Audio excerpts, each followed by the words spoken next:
When I came to the meeting tonight, I wasn't quite sure what I was coming to. When I came through the door, I was left in no doubt at all. It was entitled Jesus and Muhammad, and thank you for putting Jesus first.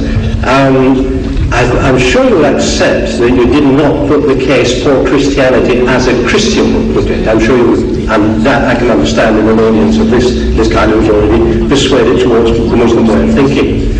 Indeed, I would say that I, as an individual, would respect the Quran. I'm afraid you did not respect my holy book, which is the Bible, in quite the same way. In fact, I'm a teacher, and in my classroom, I've got a television which is fixed to the wall, and on the top of the television there's just room to put the Quran, because I respect, I've got Muslim children in my school, and I put I know you respect your book, and I put it in the highest place. So I do that. I put it in the highest place.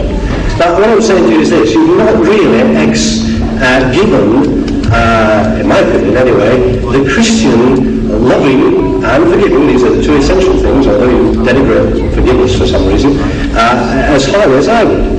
But more than that, perhaps you answer this point.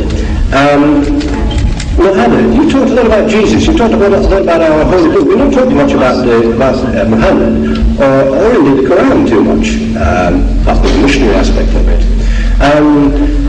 Could you tell me how you can believe, indeed anybody in this room can believe, in one man who couldn't read, couldn't write, indeed could get his followers by bloodshed through war, how you can believe that that man was a follower of God, let alone a prophet of God, and to accept all his teachings as you do so glibly, and yet reject Christianity and the holy book of Christianity so easily as well? You see, you have thrown in so many things in this little contribution of yours, that how can we believe in a man who was illiterate and who by bloodshed, who had spread his faith, converted the people.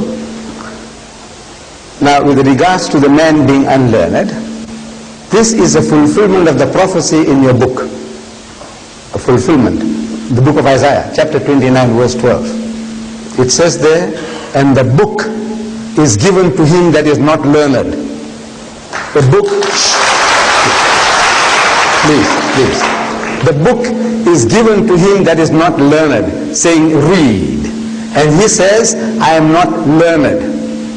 Now, if you look for in the religious history of man, in the Bible, you will never find an occasion where any prophet of God, when given the message of God, he says, I am not learned. But if you read any biography of Muhammad, any written by Muslims or non-Muslims, they will tell you that the first revelation that was given to him in Ghar Hira, the Mount of Hira, when the angel of God comes to him and commands him in his mother tongue, he says, Iqra, read.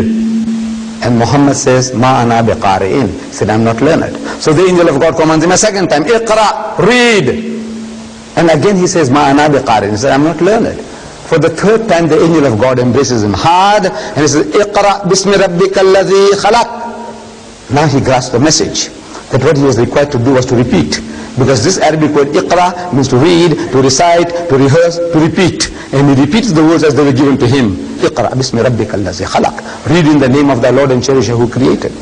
Khalaq al-insana min alaq. Say, he who created man from a mere clot of congealed blood.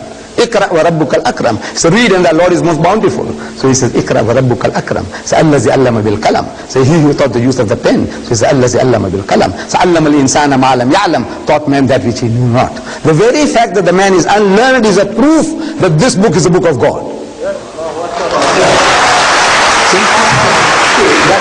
You misunderstand